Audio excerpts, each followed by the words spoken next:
Now, Robert Kitt. Hi, I will also stand up, but the reason is also because of training, and the training was, but I will also move a bit, which is a news.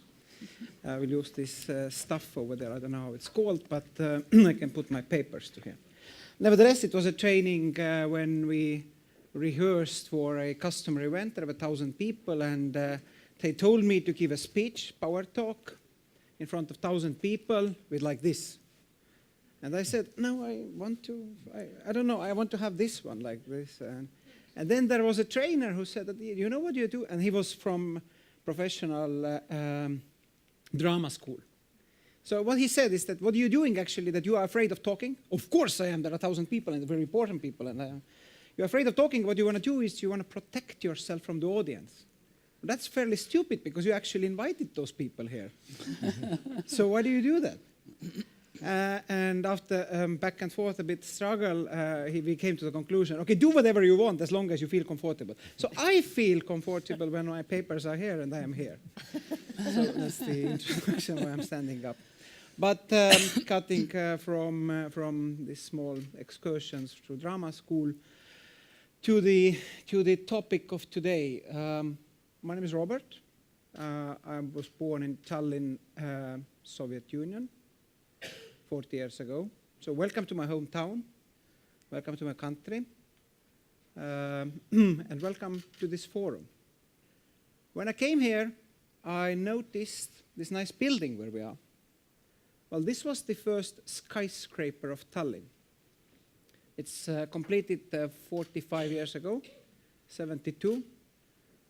Actually, for some miraculous reasons, they were Finnish constructors who did it, but nevertheless, it's 45 years ago. And in the same very building, at the 23rd floor, there were no hotel rooms, although it would be obvious, it's a good view. No, there was a office for KGB to spy on the guests. Yeah. And there is a museum, you can actually go. 5 years ago, I wasn't. Moreover, so we are in this kind of building. I hope these systems are kind of outdated for now. But nevertheless, if it's not, then I'm proud to speak on the systems anyway. Nevertheless, the second thing, when I went to school, today is November the 7th. Oh, yes. Today is 100th anniversary of Red Revolution in St. Petersburg and in Russia. This day is the birthday of one of the least tolerant systems in 20th century in the world. We are aware of this system, even in Russia, for 25 years. But we still keep the remnants, still keep the memories of that system in our ongoings. Yes, you saw the nice trams we have. A friend of mine said very nicely that when we have new trams in Tallinn and new trains, then we can say that Soviet period has ended. Well, we have new trams, almost. There are some old ones which are painted like a new ones. My 12-year-old son was like, oh, look what they did. It's masquerading.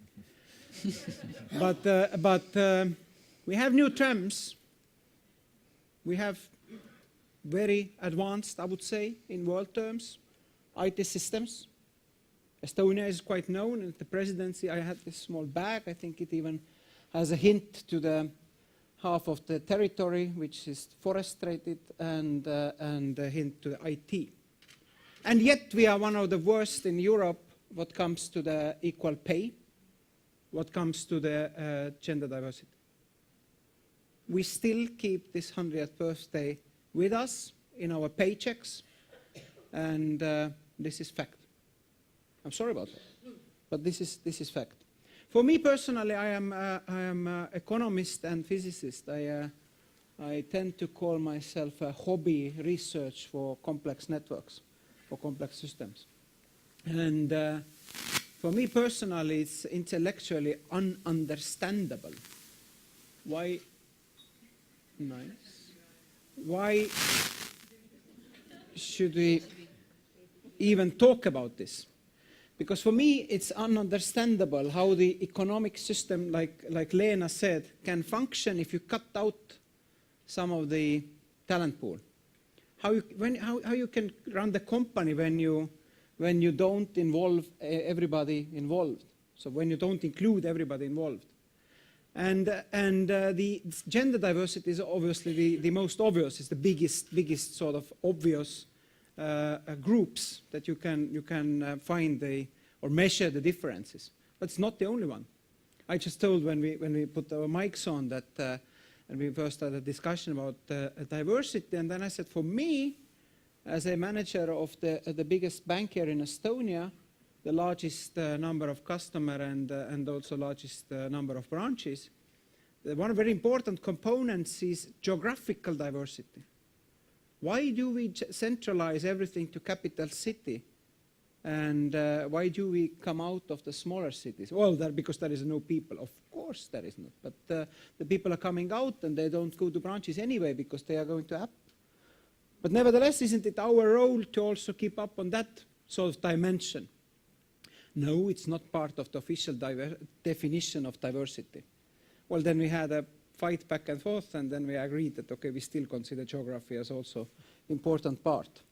But to come back,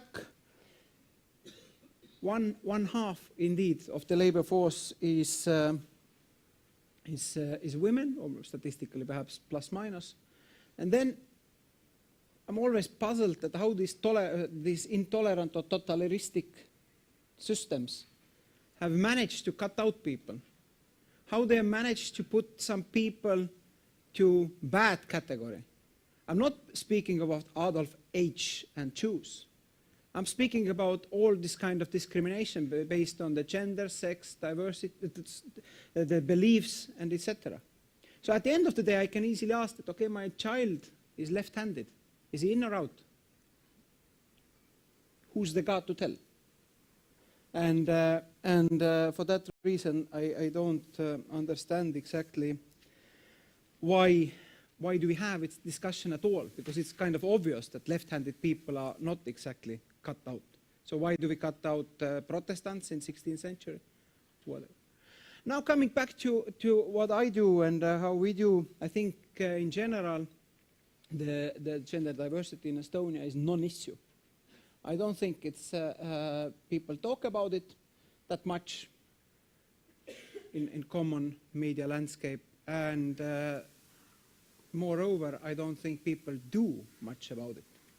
So what I can do is, yes, I'm also a member of board in Estonia Chamber of Commerce, but what I can do is that we have 2,500 people in Swedbank in Estonia, so not only we can implement our group policies and values, but we can also do something ourselves. So a couple of things which I would like to highlight in this context are that if you look at the pay gap, then it's not exactly because people discriminate women. It's not that people just pay, you do the same job and you just pay women less. Yes, has happened, but these gaps are easy to close with, I would say, forceful guidelines and monthly monitoring. You can close that gap, which we have done. That's easy.